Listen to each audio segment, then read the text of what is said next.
Nggak semua orang perlu spesifikasi HP flagship kayak Galaxy S series.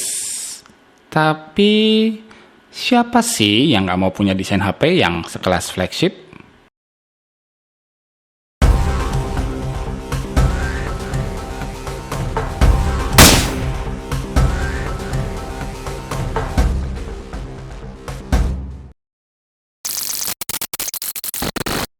Oke, pertama-tama kita unboxing dulu. Di dalam box kita bakal nemuin HP-nya warna hitam legam, bukan biru tua kayak dulu-dulu ya. Ini hitam beneran. Cakep ya. Oke, lalu lanjut ke kitab-kitab. Ada pin juga buat buka slot kartu SIM dan micro SD. Kemudian kabel data. Charger beroutput 2 ampere yang udah support fast charging. Earphone-nya juga udah in-ear monitor ya. Keren lagi. Oke, mantap. Oke, habis. Ini dia semua yang ada di dalam paket penjualan Galaxy A5 2016. Nah, dengan memilih Galaxy A5 2016 ini, kamu mendapatkan desain yang sekelas dengan smartphone flagshipnya Samsung, dengan jeroan yang tentunya di downgrade ya. Dan bahkan saya lebih suka menggenggam Galaxy A5 2016 ini dibanding Galaxy S6 atau bahkan Galaxy Note 5 kemarin. Kok bisa?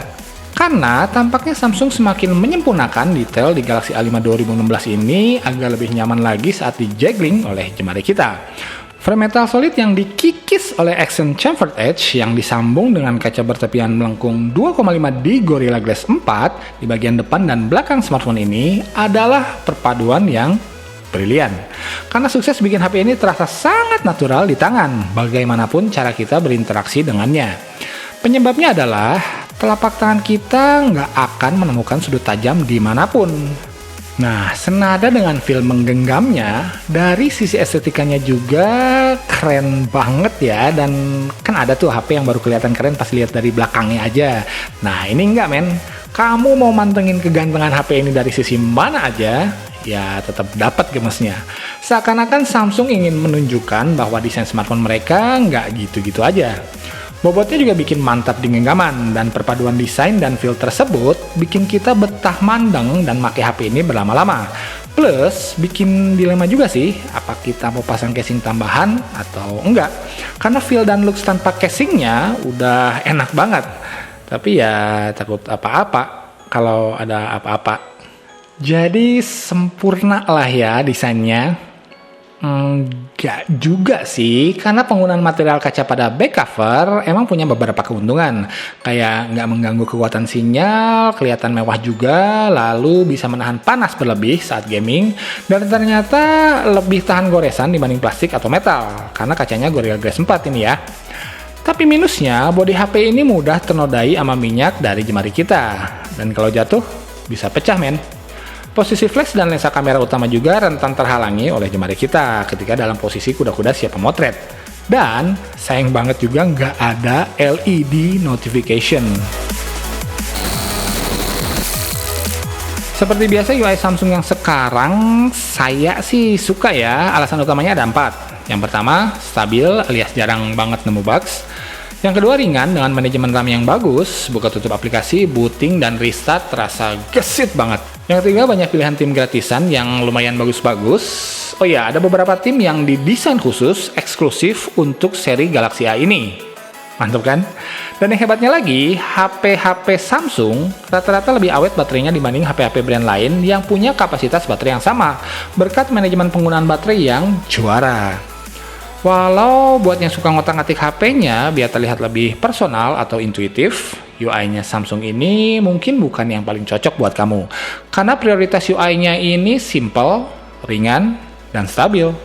Titik.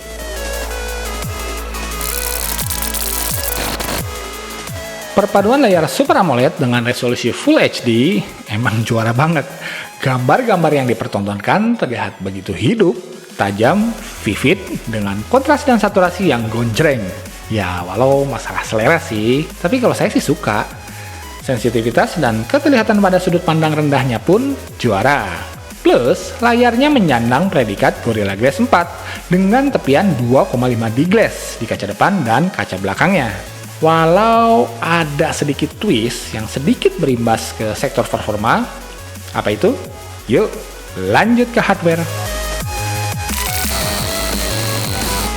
Kinerja prosesor Exynos 7580 yang sedikit ditune up clock speednya dari octa-core 1,5 GHz di Galaxy Z7 menjadi octa-core 1,6 GHz di Galaxy A5 2016 ini, ya sedikit banyak patut kita apresiasi lah, apalagi RAM-nya sekarang bulat 2 GB, nggak nanggung pakai setengah-setengah. Tapi medan yang harus dilahap si prosesor racikan Samsung yang satu ini memang lebih menantang men. Karena layarnya sekarang beresolusi Full HD, bukan HD kayak di Z7. Alhasil walau kinerja gaming Galaxy A5 2016 ini udah terbilang mumpuni, tapi di game-game sensitif yang wajib 100% bebas lag, kayak misalnya Land Touch Me, Galaxy Z7 menurut saya masih terasa sedikit lebih handal, karena lebih bebas lag atau frame skip. Tapi yang jadi catatan juga ini hanya ngaruh buat segelintir game yang memang membutuhkan pinpoint precision atau ketepatan yang luar biasa aja ya. Kalau game-game HD biasa sih nggak begitu ngaruh lah. Berkat layar resolusi yang lebih rendah di Galaxy Z7, daya tahan baterainya otomatis secara signifikan akan mampu diajak gaming dengan lebih maraton. Tapi A5 2016 ini nggak mau kalah men, karena udah dibekali fitur fast charging, dan bikin siapapun yang pernah ngerasain nikmatnya ngecharge HP fast charging bakal males banget ganti HP balik lagi ke slow charging. Karena gini ya, sore-sore nih pulang kerja atau pulang kampus misalnya, HP lowbat dong 5% misalnya. Tiba-tiba mantan nelfon ngajak nongkrong. Colok lagi HP ke charger, kita mandi, sikat gigi, pilih-pilih kemeja, sisiran, parfum dikit boleh lah. Pasang sepatu ternyata dapat berapa? Segini men, lumayan kan? Ini hasil real ya, saya praktikin langsung soalnya. Tapi mantannya sih nggak real, yang real tuh yang ya sudahlah. Anyway, yang asiknya juga saat kita harus main game sambil ngecharge, suhu device masih hangat-hangat aja, nggak terasa overheat berlebihan atau gimana gitu. Nah, kemudian masih ada yang istimewa juga, yaitu di pelayanan konektivitasnya. Kenapa? Yang pertama, dual SIM LTE plus punya slot microSD terpisah. Jadi nggak bikin galau buat yang punya dua kartu SIM aktif dan perlu pasang microSD juga.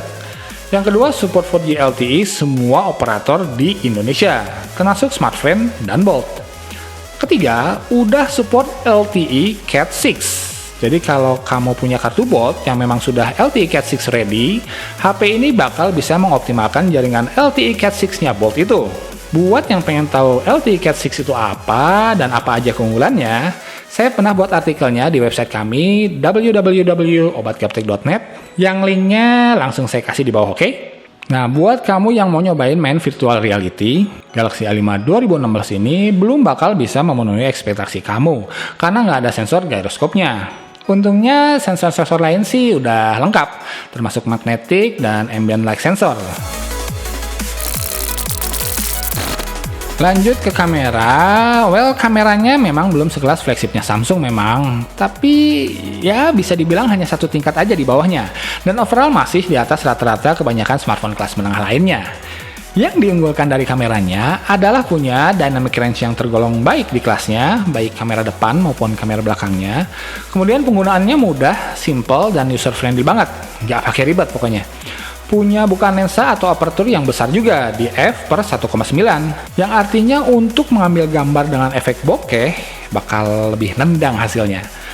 Punya fitur Optical Image Stabilization juga atau OIS, yang artinya memperbesar peluang kita untuk menghasilkan foto yang sekali jepret langsung bagus, bebas ngeblur. Kamera depannya sama sekali nggak mengecewakan, hasilnya ya masih memuaskan lah walau berselfie di kondisi minim cahaya sekalipun. Asal jangan di kondisi gelap gulita ya, karena nggak dibantu lampu flash di depan. Fitur OIS-nya juga sangat membantu stabilitas hasil rekaman video Galaxy A5 2016 ini. Gak percaya? Ini buktinya. Daripada pakai beta, enak pakai ini. Nah, untuk kamu-kamu yang hobi musik, Galaxy A5 2016 ini akan sangat saya rekomendasikan buat kamu.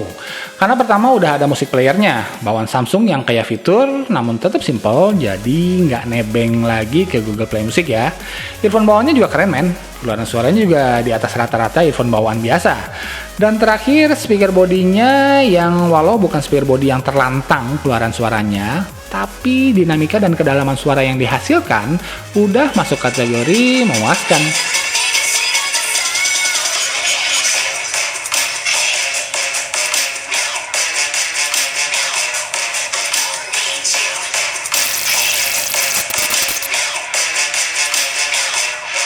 Oke, jadi kesimpulannya, kalau kamu pengen HP yang satu, punya flagship looks, 2, punya flagship feel, 3, produk dari brand termapan di pasar tanah air, 4, juga disupport sebagian pelayanan-pelayanan pendukung ala flagship, kayak fast charging, optical image stabilization di kameranya, pelayanan software UI versi lengkap dengan music player dan theme eksklusif, LTE Cat 6 ready, earphone bawaan berkualitas, pengamanan sensor sidik jari, 2,5D Gorilla Glass 4 di depan dan di belakang, sampai near field communication.